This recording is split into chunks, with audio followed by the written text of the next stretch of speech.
Udah kangen banget pengen tidur di kamar sama-sama gitu.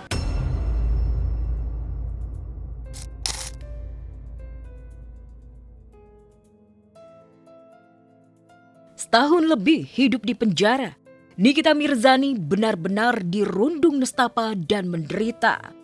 Si ratu sensasi itu tak setegar kelakarnya di depan kamera. Ia begitu rapuh, serapu-rapunya jauh dari ketiga anaknya, Loli, Aska, dan sekecil Arkana, yang hidup bertiga tanpa kasih sayang Nikmir, yang baru tahun pertama menjalani vonis 6 tahun kurungan penjara. Ketegaran Nikita Mirzani seketika luntur. Bukan beratnya vonis penjara, tapi menahan rindu tak bisa bersua dan memeluk hangat ketiga anaknya. Kepedihan Niki sebagai ibu terungkap di sidang permohonan PK yang digelar PN Jaksel kemarin. Usman Lawara, kuasa hukum Niki, sampai sedu-sedan berurai air mata. Sedih menceritakan nasib ketiga anak kliennya usai ibunya di penjara. Lantas, kemana ketiga mantan suami Niki? Benarkah trio mantan suami Nikmir setega itu tak mau mengurus anak? Setelah setahun ibunya di penjara. Kehadiran kami di ruang sidang itu ini adalah sebuah ikhtiar yang suci untuk menjaga marwah peradilan. Kami datang ke sini bukan untuk memohon belas kasihan, melainkan untuk mencari apa yang seharusnya menjadi hak dari pemohon PK.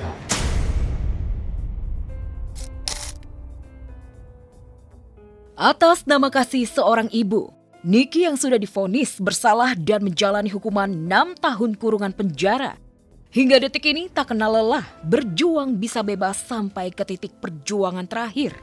Proses peninjauan kembali alias PK di Pengadilan Negeri Jaksel kemarin. Capek sih, mau berjuang mencari keadilan, kebenaran itu capek. Dirawat juga, lalu sembuh lagi, lalu bangkit lagi untuk mencari kebenaran ini.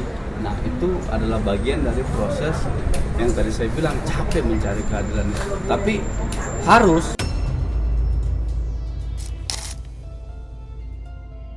Saat Niki sangat terpuruk, Reza Gladys justru makin unjuk bahagia.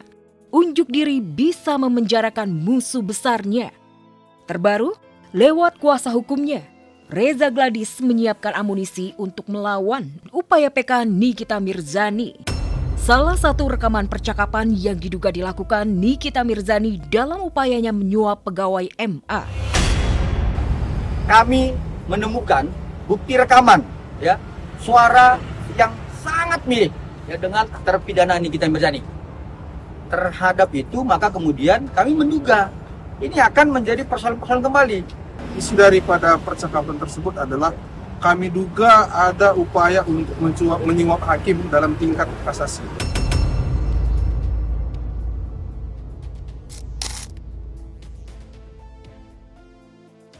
Selain upaya hukum, demi melawan musuh bebuyutannya, tadi malam Reza Gladys dan keluarga menggelar doa bersama memohon perlindungan Yang Maha Kuasa.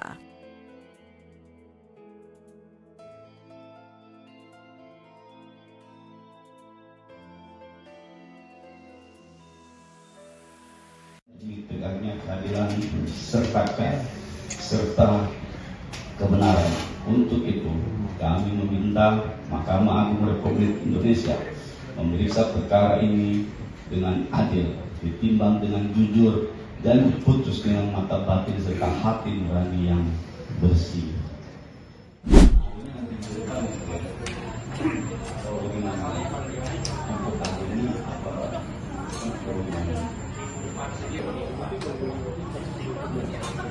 Kemudian yang kedua saya anggota majelis yang punya ini Pak Agus, ya, silakan.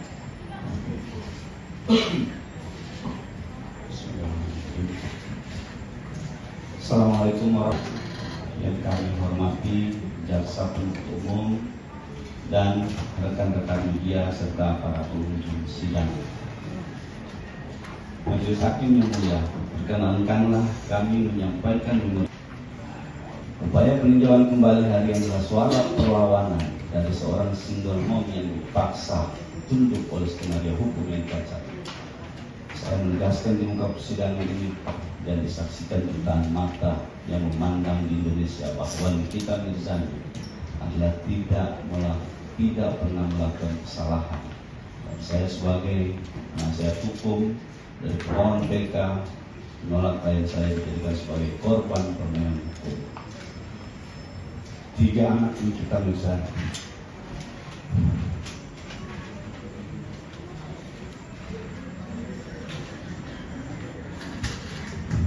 Tiga orang anak Nikita Mirzani. Adalah alasan mengapa saya tidak pernahlah berjuang untuk mencari dan menemukan sebuah keadilan. Kehadiran kami di ruang sidang yang terhormat ini adalah sebuah ikhtiar yang suci untuk menjaga marwah peradilan.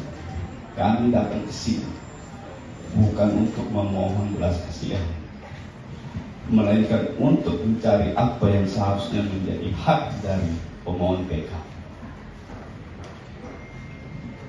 Ketika sebuah putusan melahirkan sebuah kegelapan, akibat sebuah kehilapan yang nyata, maka disitulah hati nurani kita diuji.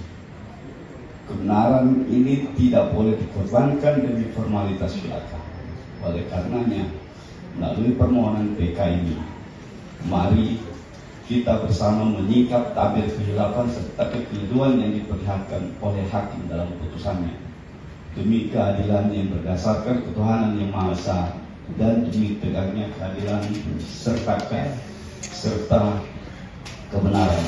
Untuk itu, kami meminta Mahkamah Agung Republik Indonesia memeriksa perkara ini dengan adil, ditimbang dengan jujur, dan diputus dengan mata batin serta hati nurani yang bersih. Ya.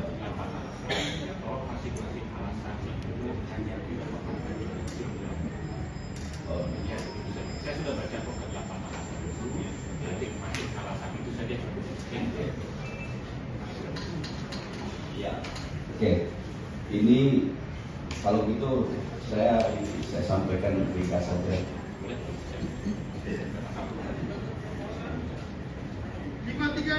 Poin pertama, bahwa terdapat kehilapan atau keliruan yang nyata dalam putusan Mahkamah Agung nomor 3144 karena putusan tersebut tidak memberikan pertimbangan yang cukup.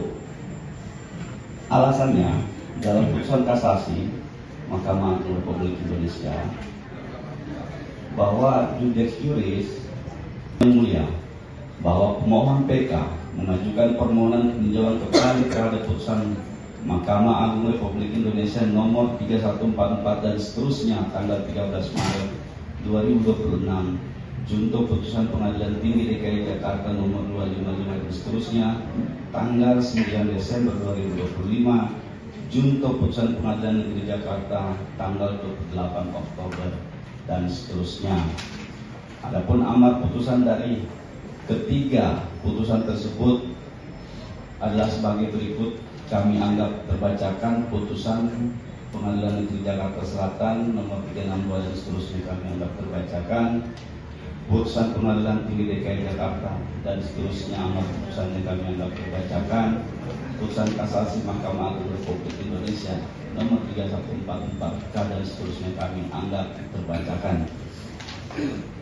Tentang legalitas dan kepentingan hukum pemohon peninjauan kembali kami anggap terbacakan. Kemudian tentang dasar hukum permohonan peninjauan kembali kami bacakan sedikit ya mulia, bahwa permohonan peninjauan kembali ini diajukan oleh pemohon PK atas dasar bahwa putusan kasasi Mahkamah Agung nomor 3144 dan seterusnya yang telah mempunyai kekuatan hukum tetap, telah mengandung kehilapan atau kekeliruan yang nyata serta terdapat pertentangan antara putusan satu dengan putusan yang lainnya yang telah berkekuatan hukum tetap. Gak sempat baca? Dengerin aja. Klik icon text to speech, gak pakai ribet di okezone.com.